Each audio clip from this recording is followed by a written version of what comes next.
talking about DJ Durkin, their defensive coordinator, and basically saying to take it easy. Now, listen, every single practice is scripted, whether we like anybody wants to admit this or not. Every single offense and defensive period is scripted until you start really getting into things. I think there's a lot of context with his Hugh Freeze comment about Jackson Arnold, the quarterback, DJ Durkin, and Hugh Freeze telling Durkin, hey, the only thing and the number one priority for us in camp right now is making sure that Jackson Arnold builds confidence. Don't do anything that he hasn't seen.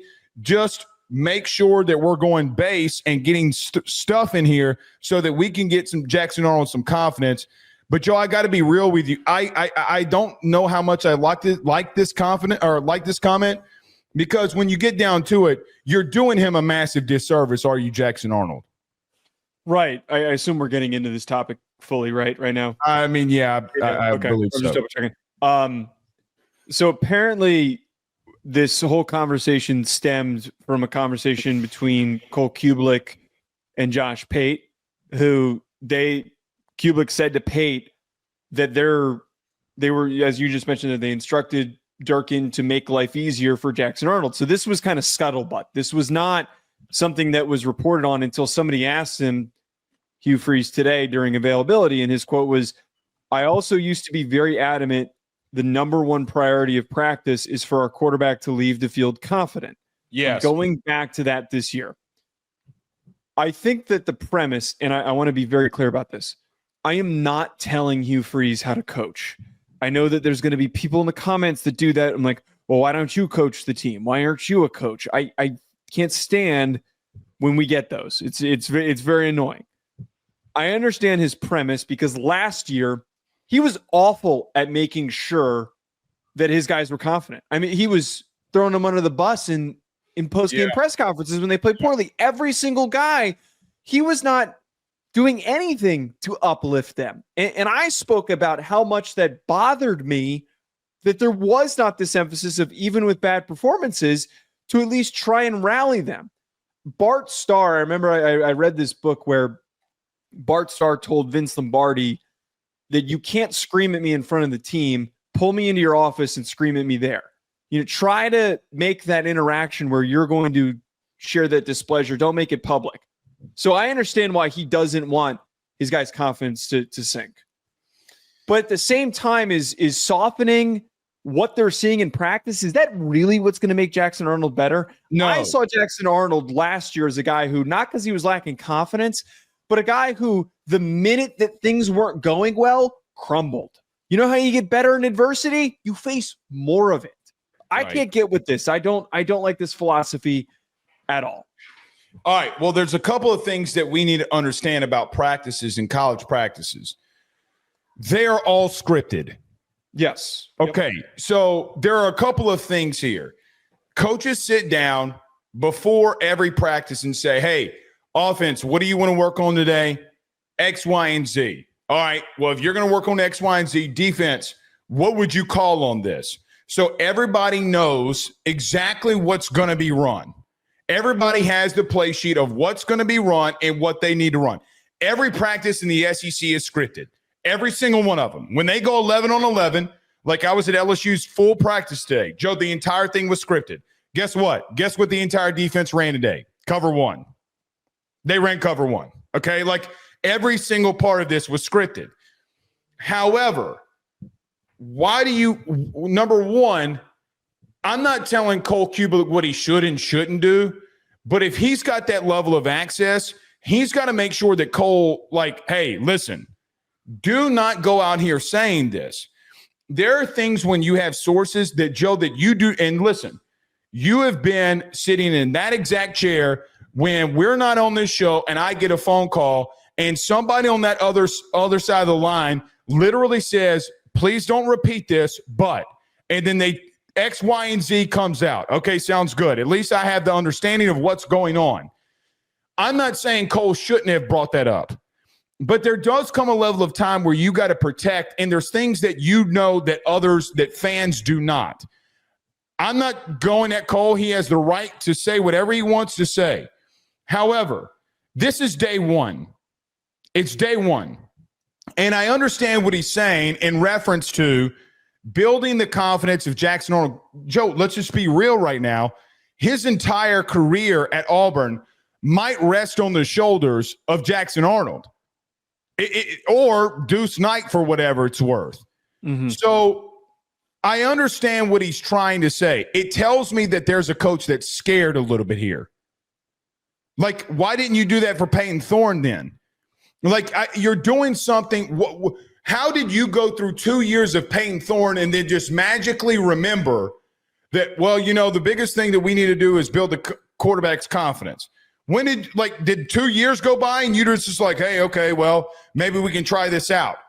Joe, you're doing the young man a disservice, a massive disservice, because do you really think that Nick Saban, Kirby Smart, Ryan Day, Steve Sarkisian, and I know for a fact because I'm at every one of his practices, Brian Kelly, do you really think that they take it easy on these dudes? No, they don't. It doesn't make them better. It doesn't make them better. Iron sharpens iron. I know that there's going to be people from the Auburn fan base who's like, well, he's not wrong. We need to build this kid's confidence. You know how you build confidence? Teach him and get him to a place where he's making the right plays. And then when he starts making the right plays, that confidence is going to be built. Joe, it's like this. If I tell you that you are doing a good job, but in the back of your mind, you know that I'm assisting you. Like, for example, if you're at the squat rack or you're doing bench and you're sitting there with 225, the difference of you actually hitting it and me never touching it versus me assisting you on every rep is a big deal. It's a big difference. So you're assisting him at the squat rack right now. You are helping him lift this weight. And when August the 31st comes and Baylor's in town, you're going to Baylor, Dave Aranda, by the way, God bless Dave Aranda, but some of the wildest comments that he said this past week in his media days, Jesus, separate issue. Joseph. But there also comes a part where I've seen that man up close and I've had conversations with him. He's going to throw the kitchen sink at you. Joe, I saw him bail 3 defensive linemen on a Garrett Nussmeier interception a season ago. I've seen it with my own eyes. So you get to a place where I get that you're in day one, but you got to throw everything at him because he might not be the guy that you need. Deuce Knight might be the guy that's better and better for this team. And you know what you're telling your team? Hey, we're going to do everything to make sure that Jackson Arnold, we're going to configure the entire practice to make sure it's okay for him. How is that making me better? And I think there's other 2 parts about this as well. Well, one, I miss the days when you'd have Buddy Ryan going so hard it would lead to fist fights at practice that he was teaming up stuff that was so hard. We need defensive coordinators who are doing that. I hope DJ Durkin would be doing, would have that approach and say, screw you, Hugh, we're going all out. The other part with this, if you're having to kind of take your foot off the gas, how does the defense get better? How is the defense going to improve in those team periods when they're having to, and also we need to be clear here, they're not instructing the defense to go like 3/4 speed. That's not what this is. It just might be they're not running their typical pressure packages. They might not be running their typical. They're running a fade route on zero coverage so that you can give wide receiver a chance. They might stay in base for most of the team period in order to keep it simple.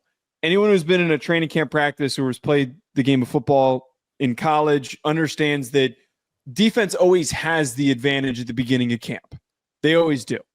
It is a lot easier for the defense to play at a higher level. And usually for that first week, the defense is kicking the offense's ass. If the offense starts playing well, it usually means you've got a pretty elite offense that could end up popping off.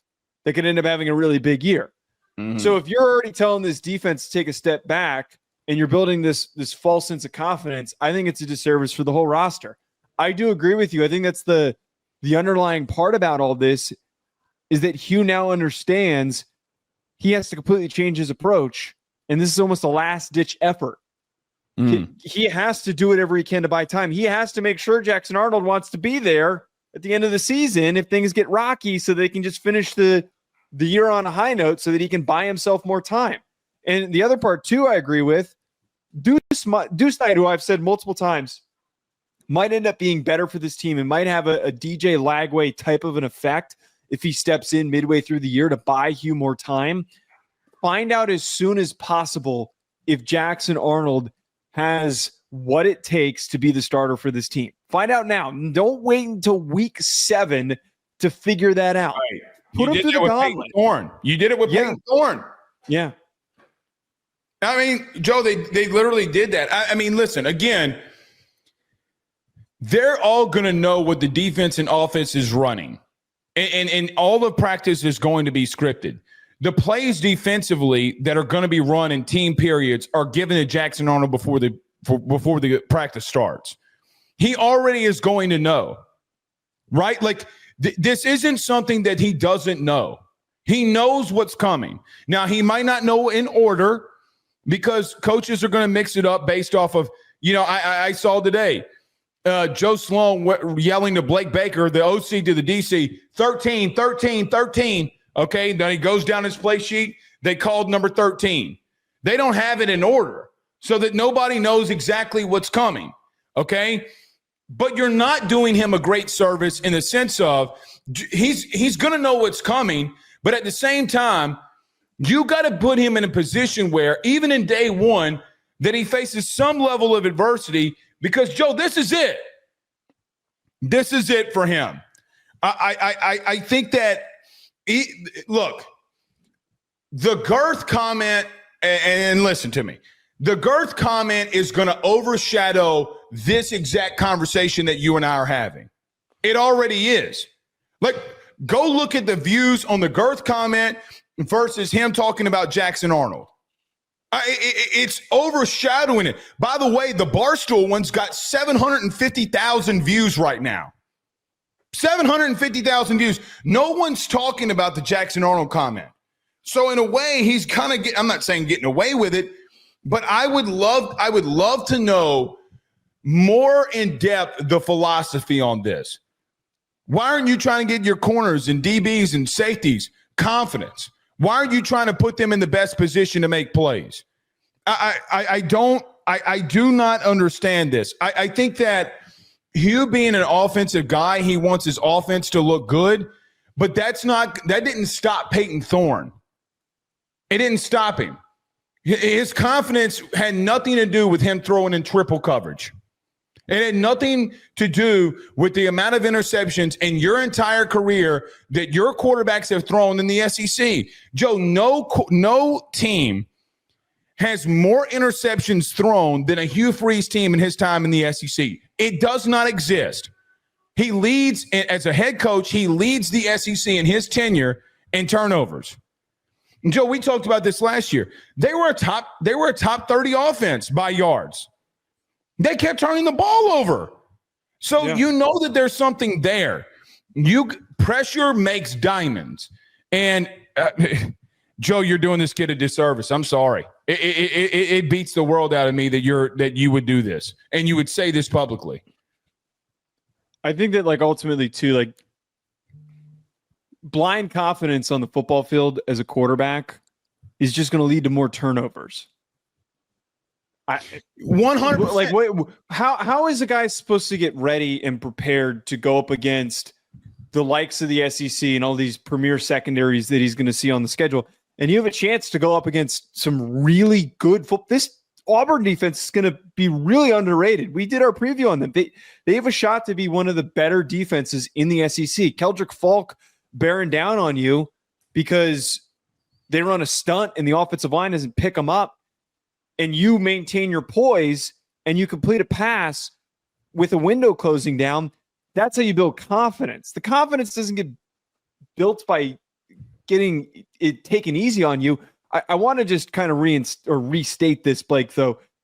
It seemed like Freeze wasn't fully committing to what the scuttlebutt and the rumor was that he told Durkin to go easy on him. But I think the way that he addressed it, and if there is an early slow period where it's a couple of slow games for Auburn and they don't hit the ground running offensively, I'm going to come right back to this. I absolutely will come right back to this. But he's the other way around. I'll admit I'm wrong. But no, he admitted it because he could have said that we're not doing that. We're trying to get Jackson Arnold. Well, he said, better. he's someone. I don't know what the question that was asked to him, but he literally answered yes. That was right. from the so article. Kubik's not lying. He's trying to double down on what's actually happening. He's doubling down. Like, I mean, I don't know how else we want to put that. He's doubling down. No, Joe, but BS. He's doubling down on all this. And listen,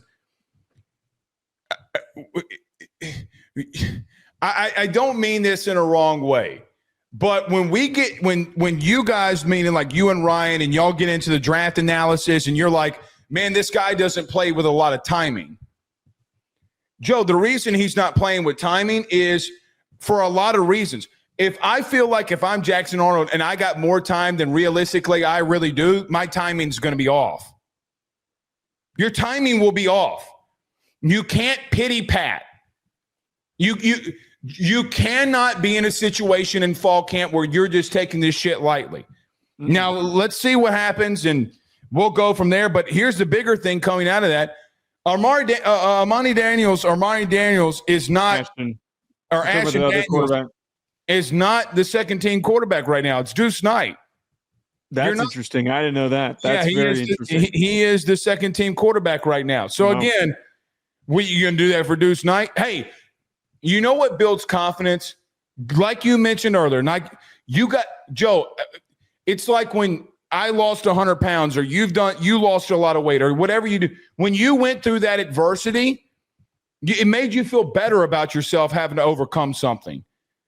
Giving something handed out to you on a silver platter when we saw the season that Jackson Arnold had a season ago is not going to benefit him. I'm sorry, it's not. No.